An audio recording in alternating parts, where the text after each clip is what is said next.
Naku, mga kababayan, Franz Castro, mukhang hihimatayin dahil sa panibago niya na namang kaso.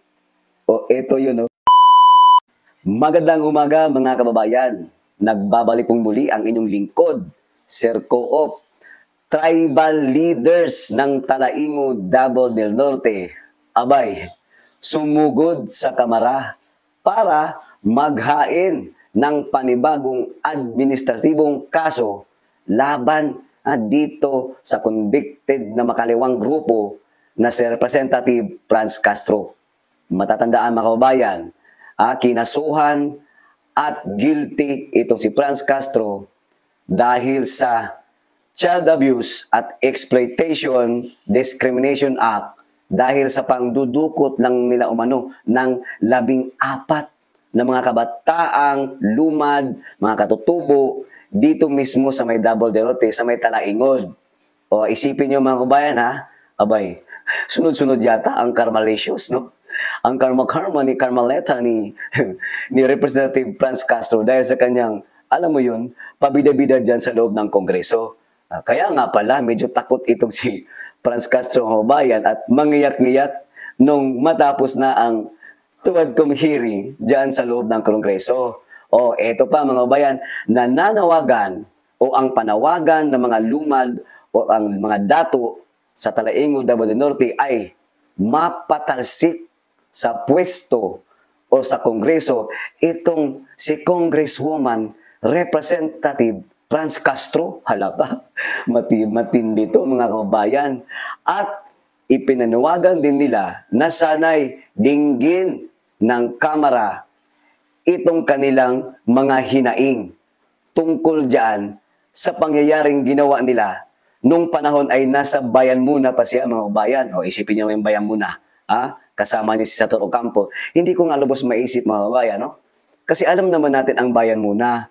Makakaliwang grupo, no? Panig doon sa mga, alam mo yon, mga NPA, kung ano-ano pa, mga masasamang tao. Bakit nanalo pa ito bilang isang congresswoman sa isang party list?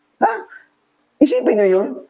Alliance of Concerned Teachers Party List.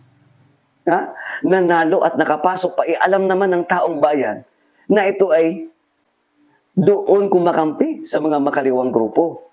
O isipin niyo mga bayan, dahil sa panawagang ito, abay, tila dumilim. Dumilim yata itong pagtakbo ng isang convicted na maging senadora. Mga kababayan, lagi po nating tatandaan, no, na kailanman ay hindi po mananaig ang kasamaan sa kabutihan. Buti na lang at andito itong mga tribal leader na matatapang na talagang nagpunta pa dyan sa Manila para lamang maghain ng kanilang panibagong kaso. Kasi nga, alam niyo, 2018 pa yun, no? Yung conviction ni Franz Castro patungkol dyan sa child abuse. 2018 hanggang ngayon, hindi po umuusad itong kaso na ito kasi nga, nakapagpiyansa or nagkaroon sila ng apila, no? Kaya itong ginawa ng mga tribal leaders na ito ay isang hudyat, no? Na baka nga maunsyami. Maunsyami pa itong pagtakbo ni Franz Castro bilang senador sa taong 2025 mga kababayan. Mga kababayan, no? Dapat nating malaman bilang isang Filipino citizen, dapat isipin natin kung sino ang pwede nating iluklok sa pwesto pagdating diyan sa loob ng Kongreso para maiwasan po, no, itong garapalan na panggigipit nila sa kung sino man nilang gigipitin at kakalabanin nila, lalong-lalo na sa katauhan ng mga Duterte or alay ng mga Duterte. Hanggang dito na naman po mga kababayan, ipagdasal na lang natin na sana po, no, dinggin ng Kamara itong hinaing ng mga sambayan ng Pilipino na naghahanap ng katarungan patungkol doon sa dinukot nilang 14 na kabataan. Hanggang dito na lang mga kabayan, no? At huwag nating kalimutan kasi speaking po of lumad, ng mga katutubo natin mga kabayan o IPs, dapat po ninyong malaman mga kabayan na sa darating na halalan 2025, huwag nating kalimutan ang ipanaw sambay ng party list na kung saan kinabibilangan ni Atty. Busantog, Dr. Lorraine Badoy, at saka si Ka Eric. Kailangan natin yan mga kababayan diyan sa loob ng Kongreso.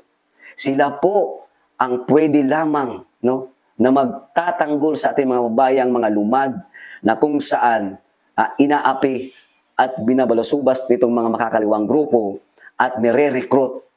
Huwag nating kalimutan, number 18 sa baluta, ipanaw sambayan ng party list. Hanggang dito na lang mga kababayan, mabuhay po kayo and God bless us all.